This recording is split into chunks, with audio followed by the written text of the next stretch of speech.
All right, so let's jump into recognizing the signs of alcohol misuse and get a little bit deeper here.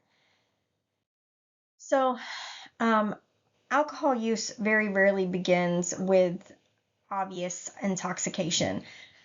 Most often, it kind of creeps into the workplace through gradual changes in behavior or appearance or reliability. So, supervisors who can spot these subtle signs early can intervene before safety or performance issues are escalating. And that not only protects the company's compliance record, but it also prevents potential accidents and might even save lives. Um, a lot of supervisors mistakenly believe their job is to act only when there's clear impairment that's visual, like slurred speech or stumbling. But the DOT emphasizes proactive recognition. So supervisors are expected to identify potential impairment before it's leading to the safety sensitive incidents. So recognizing mild but consistent signs of trouble is going to be the cornerstone of effective supervision under those DOT standards. Um, Early intervention is going to help people, our employees as well. A lot of workers are struggling with alcohol use and they're in denial or they fear disciplinary action. So, a timely, well documented conversation that's initiated by a trained supervisor can really open the door for assistance and help them to start their recovery process and employee retention instead of termination. Your role is not to diagnose or judge them here. It's just to notice the patterns, connect the dots, and then act according to your company policy.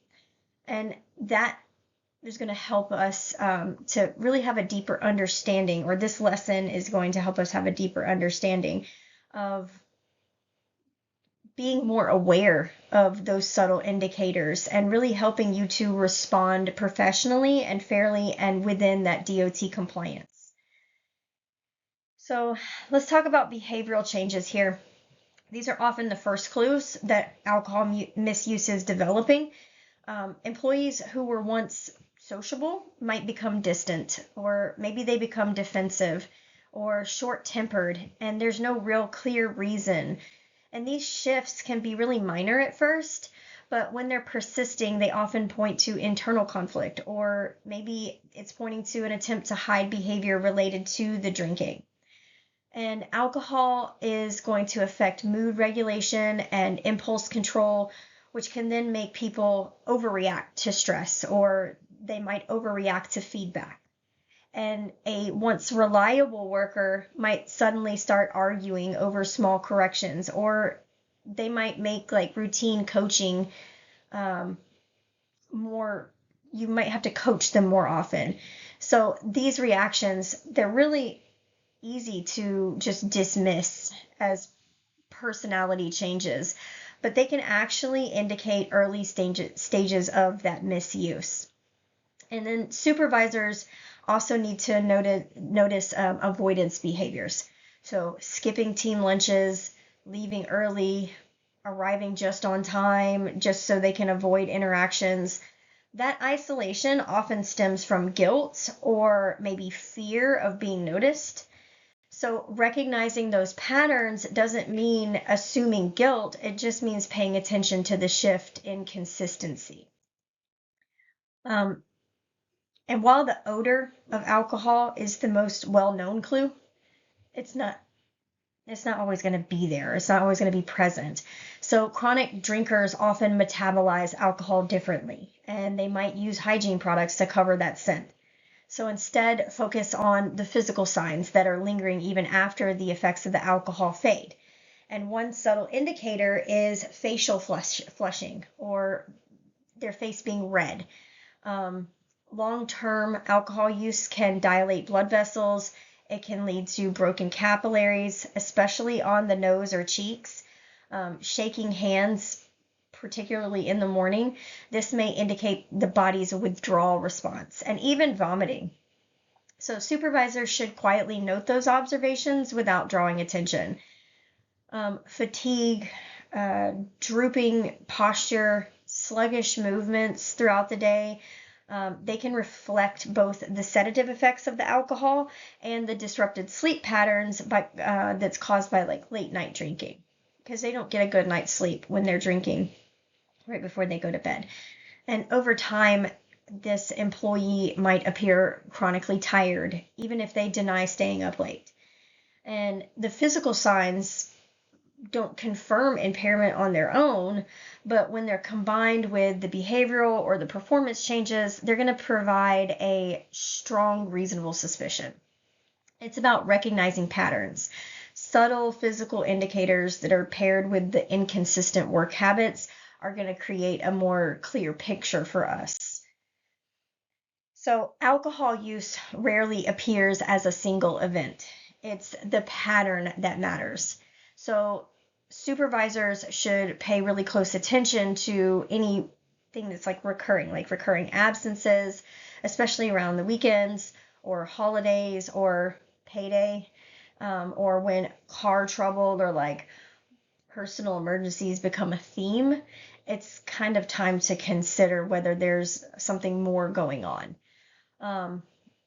Inconsistent grooming or attention to their appearance can be a clue.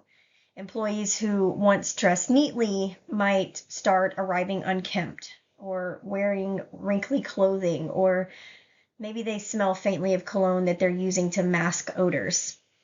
And so while appearance alone isn't evidence of impairment, combined with the other signs, it's going to strengthen your documentation. Supervisors should also note any fluctuating productivity. Some days the employee may perform well, and other days they may make mistakes that we would consider avoidable. So alcohol misuse is often going to follow a cycle of use and recovery that's directly affecting their daily performance. And the pattern approach is going to protect you as the supervisor. So by documenting small, consistent signs over time, your reasonable suspicion becomes defensible and fact-based rather than reactive and personal. So one of the most deceptive aspects of alcohol misuse is tolerance. So employees who drink regularly, they can build up a resistance to those outward signs of intoxication. So maybe they speak clearly, they walk straight, they maintain that eye contact, but internally, their coordination, their reaction time, their judgment, all of that is still compromised. And tolerance doesn't reduce impairment, it just masks the impairment. And so that means that an employee may appear sober while their decision-making abilities are impaired enough to create a safety hazard. Supervisors need to rely on consistent behavioral changes and performance data, not just physical appearance alone. Performance stability becomes one of the most reliable indicators in those cases. So a normally calm worker may become argumentative or erratic under stress.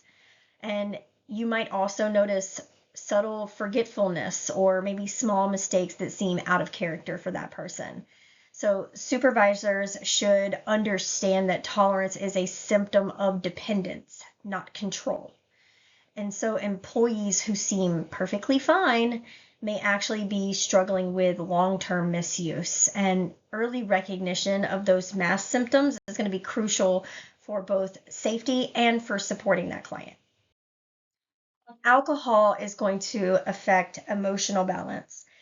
So that's going to lead to unpredictable mood changes that are going to disrupt the workplace relationships. So one day the employee might be overly cheerful and talkative, and then the next they're going to be withdrawn and irritable. And these shifts may seem unrelated to alcohol, but when they're combined with the performance or the attendance issues, then they're going to provide a more full picture of the impairment. So maybe there's inappropriate humor or inappropriate laughter at like serious moments, and that can reveal some reduced inhibition. Alcohol misuse is going to lower filters. It's going to cause the employees to misjudge social boundaries or workplace tone. Coworker relationships often deteriorate as alcohol use is increasing. The peers may notice the employee's unreliability, or maybe they notice the mood swings before management does.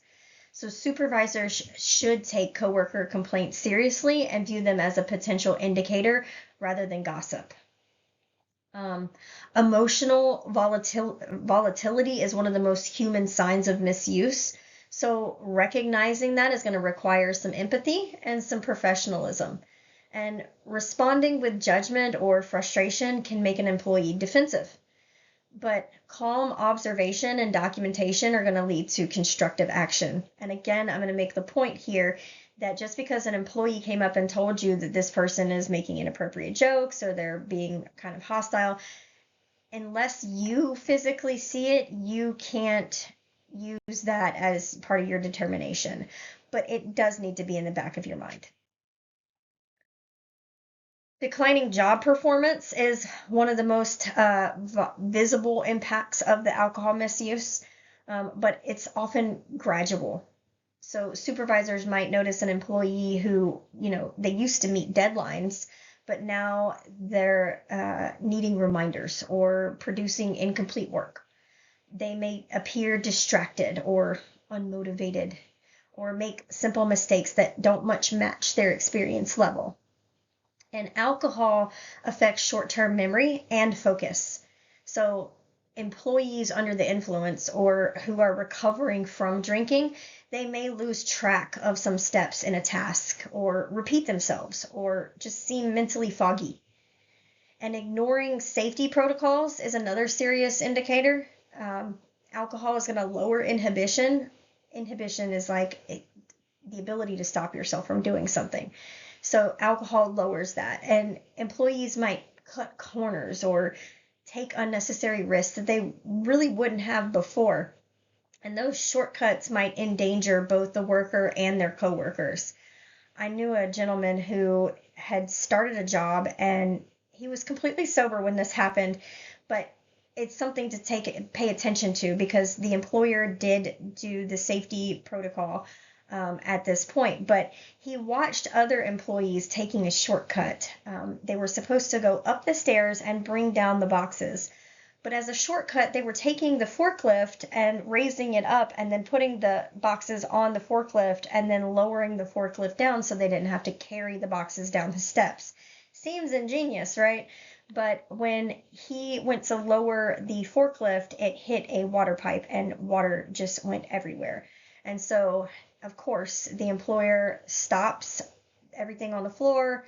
The employee is immediately sent for drug testing. So that would be an indicator that there might be impairment. That doesn't necessarily mean that there are, right? But we need to do our responsibility as supervisors and just go ahead and document and send them for a test. Maybe we, as supervisors, we view performance issues as part of the bigger picture here. And when reduced reliability aligns with emotional or physical changes, it is time to document, act, and remove the employee from duty until testing clarifies that situation. Right? Let the test be the clarifier. And employees who misuse alcohol often change their environment or their habits to conceal it. So frequent unexplained trips to the car or the restroom or secluded areas might indicate on-the-job drinking or attempts to manage their withdrawal symptoms. So supervisors need to note the timing of those breaks and whether the performance drops afterwards. Cover-up behaviors can also be telling. So excessive gum chewing, mints, using mouthwash during the day might suggest an attempt to mask the odor of the alcohol. And while these behaviors may seem harmless individually, the frequency and the timing are often going to reveal the intent. And some supervisors might also notice increased coffee or energy drink consumption, and that can be an effort to kind of counteract the fatigue or the hangover effects the next day. And some employees avoid close interactions altogether. They might maintain physical distance or keep their head turned away during a conversation. And that avoidance can be a subconscious effort to hide the smell or hide you from being able to see their redness in their eyes or any trembling hands that they may have. And then we have like environmental and behavioral cues. These are context driven. They only become meaningful when we observe them repeatedly. So supervisors who stay observant without being intrusive are really best positioned to catch those signs early and act appropriately.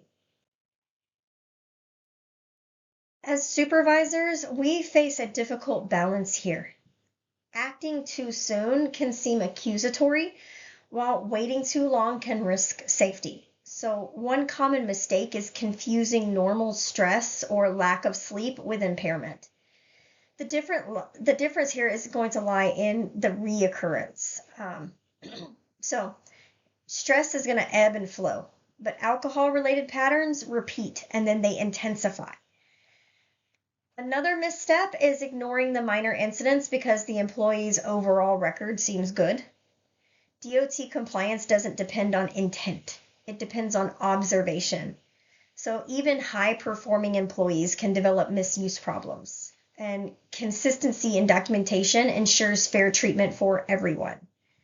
And supervisors might overlook long-term consistency. So a small incident every few weeks might seem insignificant until it's viewed together.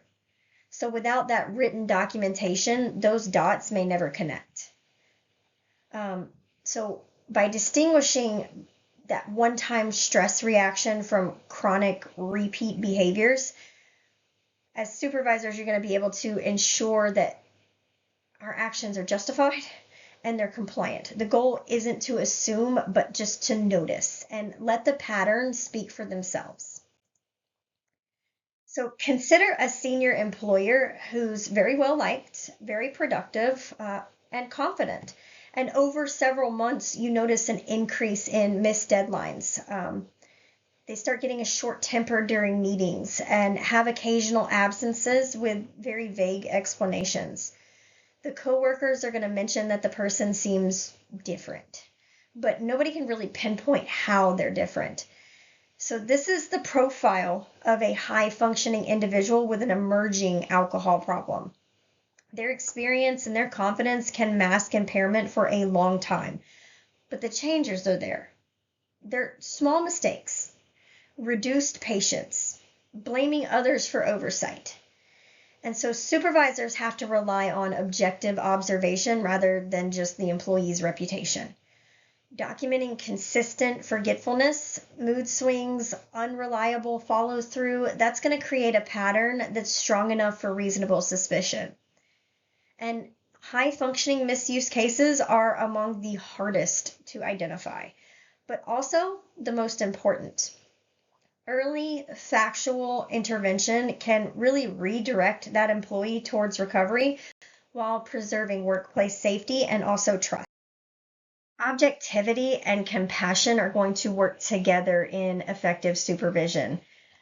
So as you're reflecting on this lesson, consider how easily subtle signs are going to go unnoticed. Think about the employees that you already supervise. Who has changed in small but persistent ways? Recognizing these early shifts is going to be the difference between proactive leadership and reactive management. Your role is not to accuse here, it's just to observe and protect. Every documented observation is going to build a safety net for your company, your coworkers, and the employee themselves. So, objectivity and compassion, again, working together in effective supervision. If you are ever unsure whether a behavior qualifies as reasonable suspicion, write it down anyway. Clear factual documentation is going to let trends reveal themselves over time. And remember, your calm and informed action may be the turning point that prevents a crash or a citation or a life-changing incident. Early recognition isn't just compliance, it's leadership in action.